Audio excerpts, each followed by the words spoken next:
But the sad thing is that Egypt has been sinking in such very few millimeters or few centimeters for a really long time, since the 60s, and Egypt has been sinking in such a thing, you know. Like, you cannot walk on the street, you cannot drive your car, you cannot do anything. No activity is done during rainfall. And this is a chaos. I mean, how come a big country like Egypt cannot drain the rain easily and swiftly? Because they're not prepared. They are not. I mean, the roads. Right, you are. Right, also, you are. Also, the culture is not acquainted or oriented with that type of weather, the snow and rain and heavy rain. Right. I mean, so you cannot work on these days. You know, you see the ports are closed, the fishing is prohibited, and all people and stay home. And accidents on highways. Plus accidents and fall of trees and fall of columns and I mean in these days it's dangerous to go out from your home, and a lot of schools don't receive children, and a lot of children don't go out from their homes. I mean, we have to develop this point. We have to cross this point, at least being safe, at least drain the streets from the rains and water. You know, I mean, there must be some kind of solution. And the point that the roads are not done according to the measures and according to the specs of building roads. I hope that next time and in the following era of the new president, hopefully to be Mr. Sisi, the field marshal, I think he will lead a big development in this area, I mean in whole Egypt, and of course this will be done by the help of people. A whole lot is going to be awaiting the next coming president, right? Right. But right you are. But I mean, the problem with the next president is that he must be an intellect. He must be a thinker. He must be a dreamer. He must be ambitious to lead Egypt to the next day. And I think and he must be also aware of what he's doing. And he should also have some kind of knowledge and facts about Egypt and about the challenges that he might be facing. And I think, objectively speaking, I think the only person fitting for this position for the time being is Field Marshal Sisi. I wish all the best for him and for all Egypt under his leadership, hopefully.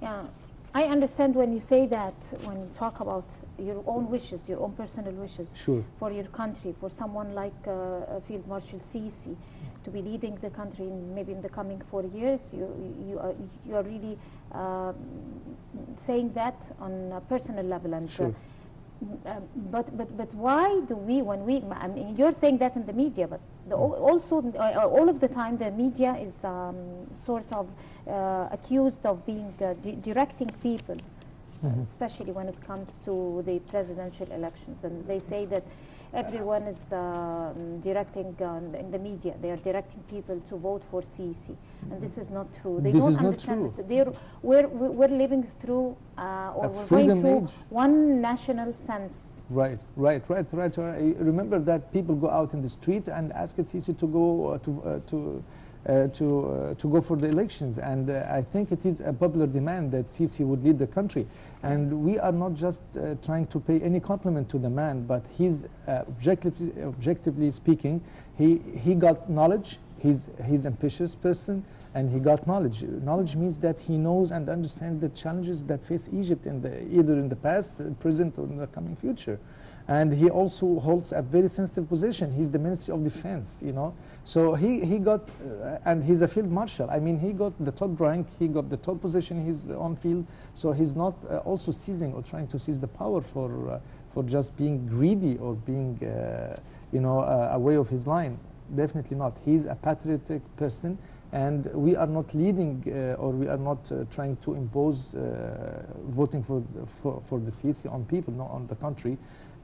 I'm expressing my own wish to the country objectively and neutrally. We are talking about Sisi as a subject in itself, not just as a person, because I don't know him, nobody knows him, you know.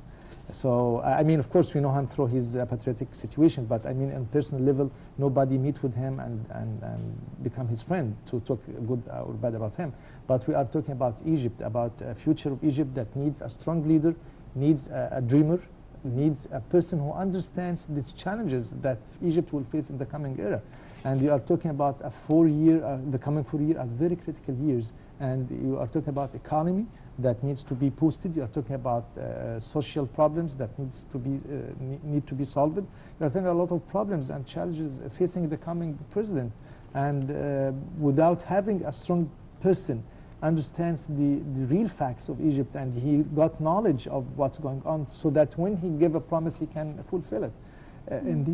Without these points in mind, you cannot cross to the next day. And we want to cross to the next day. And this will not happen without having a good and strong leader. As simple as that.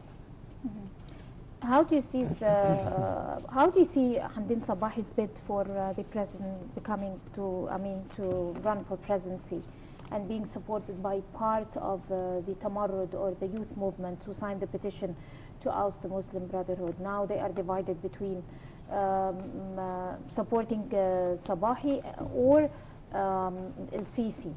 Do you see that creating division in the political scene, or you see it as something that fall in the benefit of Field Marshal Sisi? I think playing politics would require such kind of divisions and such kind of publicity, or sometimes propaganda. So I think it is healthy to have candidates saying bad or good things about each other's and their capabilities, but going to the facts and to the ground of reality, we are talking about qualifications of the candidates, and we have to list the qualification of each candidate, and we then compare who can best fit to the situation or to the position of the presidency of Egypt. So talking about, for example, Hamdin Sabahi, we want to know his qualifications, we want to know his background in work and experience, we want to know why he would be fit to the situation, and compare this to the Field Marshal Sisi. Then we can weigh the difference between the two candidates, plus other candidates who will run to the presidency.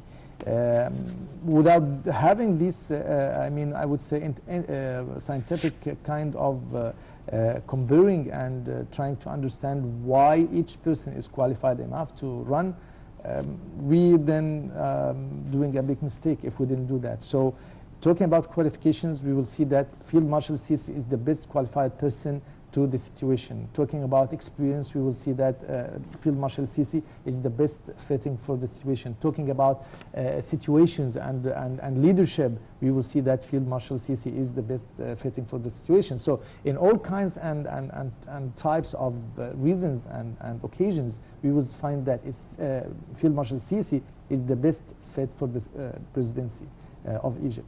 Plus, see, he's a person who's been in fight, who's been in the street, who's been with the public, and he's well educated and well cultured, which is a point which is good for his side. You know, he's well cultured, he's well educated. He's not like any other military minded person. He's different, and I think this is a big advantage for him. And this raises his qualification level more than his competitors. Speaking about the diversification of the faces running for presidency and the healthy democratic scene, especially when it comes to presidential elections on the ground, you know, there are many coalitions who are supporting the Muslim Brotherhood, the coalition of legitimacy, and other known and secret coalitions and everything. But one top politician, and we have read it here in the news, said that we should not be boycotting the presidential elections. On the contrary, we are looking for a candidate also. Right. As citizens, they have rights to pick up one of the politicians and support him and push him for candidacy. Whom do you think would be able to join hands with the group and expect support from Egyptian citizens? And if that is going to be put into reality, this is my question to you. I think the Brotherhood, I think they will not find any support in the street. This is number one. Number two, of course, it's their right to try to find a candidate to run for the presidency. However, we have to understand that they must change their color. They must stop saying that we are calling for the Islamic solution and we represent Islam. This is not true at all. We have to understand that Islam is a religion for all people. It's not just specialized for one sect or one sector in the society. So without changing their color of politics, calling for Islam or trying to represent Islam there, or trying to be the only people who are Muslims, I think they will not find any support. Definitely we have to fight the terrorism on education level, because terrorism itself is an ideology that must be fought by another ideology. It's not just to fight it with weapon or to fight it with security solutions. We must find other non-security solutions to fight the terrorism, because terrorism again is an ideology, it's a culture. So we must start with education, and the media has to lead its role in this topic. Right. Right now, of course, we all know that we are awaiting today the retrial of the deposed of Mohammed Morsi of the Brotherhood.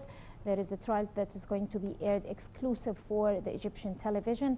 And coming up now is a report that's talking about this issue. And we'll come back with our press digest. Don't go away. The trial of deposed Mohammed Morsi and 35 others on charges of espionage will start on Sunday.